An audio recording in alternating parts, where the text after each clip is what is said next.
আমার হাজবেন্ড ইমরানও চলে যাবে প্রবাসে, মানে সে ইটালি যাবে, কাগজপত্র সবকিছু জমা দেওয়া হয়েছে, কাগজ মানে করতেছে।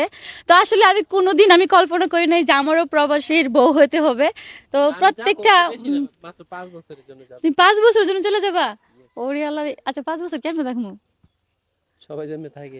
আমি দেখতে পারবো বিষয়টা না। হচ্ছে আমার লয়ে যাও। মানে অনেকদিন ধরে ইচ্ছা ছিল, মানে অনেক ভাবতেছিলাম বিষয়টা নিয়ে, মানে হুট করে ডিসিশন। আমার প্রাইভেট কারও হচ্ছে বিক্রি হচ্ছে, প্রাইভেট কারটা বিক্রি করে এখানের এখান থেকে হচ্ছে জমিও একটা কিনা হয়েছে। মানে প্রাইভেট কার আমার যেটা গাড়ি নিয়েছিলাম সেটা হচ্ছে বিক্রি করে দেওয়া হয়েছে। তো ভাবলাম যে বাহিরে যা ইটালিতে যাওয়ার চিন্তা ভাবনা করতেছি। পাসপোর্টের কাগজপত্র আজকে আমাদের নেত্রকোনার অফিসে আর কি জমা দেওয়া হয়েছে সবকিছু।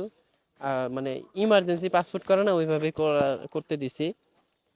কিছুদিনের মধ্যে হয়তো বা বিমানে উঠবো। আসলে কোনোদিন বিমানে উঠি নাই, এবার হচ্ছে উঠবো। কেন যাওয়া যেখানে লাগে না, যেলে হয় না? যাওয়ার প্রবাসীদের দরকার নেই। জীবনটা যে কত কষ্টের সেটাও ফিল হবে, এবং নামের সাথে যুক্ত হইতে পারে যে প্রবাসী ইমরান হইতে পারে না। যাক, সবাই দোয়া করেন। আর হচ্ছে প্রবাসী যারা আছেন সবাই হচ্ছে জানি প্রবাসীর হচ্ছে রিমিটেন্স যোদ্ধা, অনেক কষ্ট করতে হয়। আর আমি যা ইটালিতে যাব এটাই চিন্তা ভাবনা, কারণ গেলে একটু ভালো জায়গায় যাওয়ার চেষ্টা করি। এবং অনেকেই আছেন অনেক জায়গাতে, এই আর কি বিষয়। এখন ইটালিতে গেলে অনেক টাকারও প্রয়োজন। বিষয়টা হচ্ছে যাই, দেখি কিছু একটা করতে হবে, কারণ ভিডিও তো বানাই। বাইরে গিয়েও ভিডিও বানাবো, হয়তো বা সুমাইয়া থাকবে না, সুমাইয়া বাংলাদেশ থেকে। তুমি ভিডিও বানাবা? তোমার যাওয়ার দরকার নেই। কাগজপত্র পাসপোর্ট তো দিয়ে আসছি সবকিছু। যাওয়া কেন ওটাই। ও দেয় যায়। কষ্ট করে 5 বছর থাকি, বাংলাদেশে কি তাহলে হয়েছে? 5 বছর থেকে আসবো। ওই 5 বছরের মধ্যে যা করতে পারি ওইটা দিয়ে পরে বাংলাদেশে এসে একটা ব্যবসা দিব আর কি, মানে যাতে ভালোভাবে চলতে পারি। একজন ছেলে আছে এখানে আমার তো ভালোই আছো, এখানে কি আর চলতে সব পারতেছো না? প্রবাসী ভাইরাই চায় যে আমার পরিবারটা ভালো থাকুক। আমার হচ্ছে আমার পরিবারটা ভালো থাকুক। আমার হচ্ছে এখানে একটা ছেলে আছে যে সবাই চায় আমার ছেলেটা ভালো হোক, তার মানুষের মতো মানুষ হোক, ভালো জায়গায় পড়ালেখা করুক। এটা তো আমার যেহেতু আছে, আমারও তো সেটাই ইচ্ছা যে আমার এখন একটা ছেলে। তো অনেক জীবনে চলতে গেলে কি ভাই অনেক অর্থের প্রয়োজন।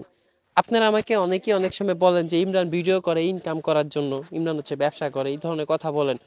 এখন দেখেন ভাই, ঘর থেকে একমাত্র মসজিদ ছাড়া বাংলাদেশে, মসজিদ ছাড়া যে কোনো জায়গায় যাবেন টাকার প্রয়োজন, অর্থের প্রয়োজন। তো আমি তো ভাই এখানে যে ভিডিওগুলো যে তৈরি করি, এখানে তো আমি খারাপ কিছু প্রেজেন্ট করি না। সুমাইয়া, আমি, জুনাই তিনজন মিলে ভিডিও বানাই। এখন ভাবলাম যে বাহিরে যাই, বাহিরের ভিডিও ব্লগ টক বানাবো, তার সাথে হচ্ছে কারণ বাংলাদেশে আমি দেখতেছি কি একটা ব্যবসা করলাম, ব্যবসা করতে গেলেও মানে লস টস হয়ে যেতে পারে। এখন আমি চিন্তা ভাবনা চেঞ্জ করলাম যে বাহিরে যাই, কিছু একটা করতে হবে। বাহিরে থাকিয়ে ভিডিও করলাম, আর হচ্ছে আপনাদেরকে যেই দেশে যাবো ওই দেশে অনেক কিছু দেখালাম, আর হচ্ছে কাজ করলাম, এই আর কি। কিন্তু আমার সবচেয়ে আফসোস হচ্ছে দেখি আমি যাওয়ার পরে ওইখানে যদি কোনো সিস্টেম পাই তাহলে জুনায়েদকে নেওয়ার চেষ্টা করব। জুনায়েদ বললো যে ভাই আপনি আমাকে রেখে যাবেন। যাক, প্রবাসী সবাই ভালো থাকবেন। আই এম কামিং সন, প্রবাসী জীবন। ভালো থাকবেন, টাটা।